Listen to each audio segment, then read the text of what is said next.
We are here at Gen Con 2021, and we got a chance to play Arcane Wonders' newest Picture Perfect. This is a very interesting game where you're trying to listen to clues based on guess and trying to take that perfect picture. That's right. Each player is going to have their own arrangement where you're taking some kind of a photo at a big party, a big gathering, and it's behind a screen, so no one else is going to be able to see how you're arranging your own personal figures. And there's going to be a big table in the center and all kinds of people. There's little kids, there's adults, men and women, various kind of Victorian-style clothing. And you will have access to certain clues on cards that will apply to only certain characters. So you'll open a little envelope for one of those characters, and it'll say something like, this character wants to stand in the back, or this character wants to be next to a specific other character.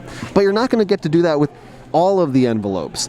Depending on how the game goes, you're going to have certain envelopes, certain characters available to you, then you'll be keeping certain envelopes and passing some different ones to your neighbors. So you might not get to see what every single character desires. And at the end of the game, after a certain number of rounds, you are going to try to score all of your people, reveal what they all wanted, and depending on how many of those cards you were able to fulfill, you'll get points. If you didn't fulfill any of them, you'll lose a few points. And you do actually literally take a picture of this at the end with your phone, or a camera, whatever camera you have at your disposal, and that is your final scoring picture, and you do judge your game based on that. That's important because you're going to see plenty of weird clues, not just positioning, but things like, I don't want my face to be seen, or I don't want someone else to be seen, or I want no one in front of me. So you're going to have to angle that camera to be like, well, he's technically this way, it's okay. And that's what makes this interesting. It's going to be really fun trying to, it's not simply just placing it, it's like you might rotate it a little bit and move it just it's still in the square, but it's in that top corner that helps a little bit. So yeah. I think it adds a lot of fun that way.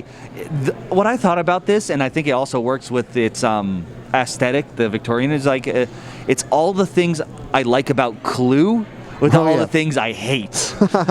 There isn't the roll. You have all the little okay, I know this and needs this and this. Then you pass it, get a different envelope, because there are different rules depending on how you play, a whole thing. So sometimes maybe it's pass one to your left, pass one to your right. Or maybe shuffle them all together, then deal them all out. So it has this weird, fun puzzle quality that can change with the information you get. And I think it just seems that's what I look for when you have oh man, I got this envelope, what did I get? Best thing of all, of course, is not only are there people you need to take a picture of, there's a plant and a dog. And yes, they have preferences. They sure do. In our game, the dog wanted to be himself, which is just beautiful.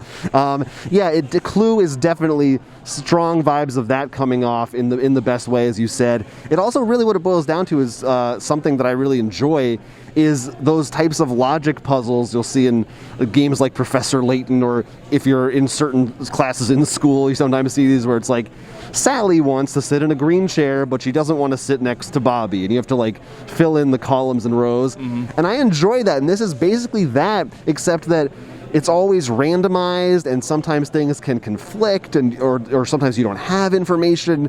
And I thought that was really fun. It's a very different type of a game. I mean, there really is nothing else I can think of that's quite like this. And we didn't know about it, so I was surprised to learn about it, and pleasantly surprised to see how fun it was to play.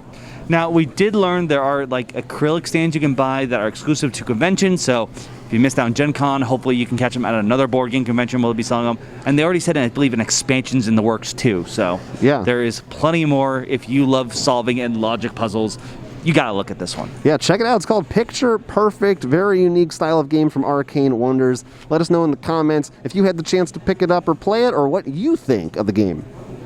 You've been watching Roll for Crit's coverage of Gen Con 2021. Thank you so much for watching, and thank you to all our patrons on Patreon for supporting us as well. Yeah, we're going to have exclusive coverage of Gen Con at patreon.com/rollforcrit, or you can find us right here on YouTube at our podcast. All that stuff is at rollforcrit.com/GenCon. You don't want to miss it.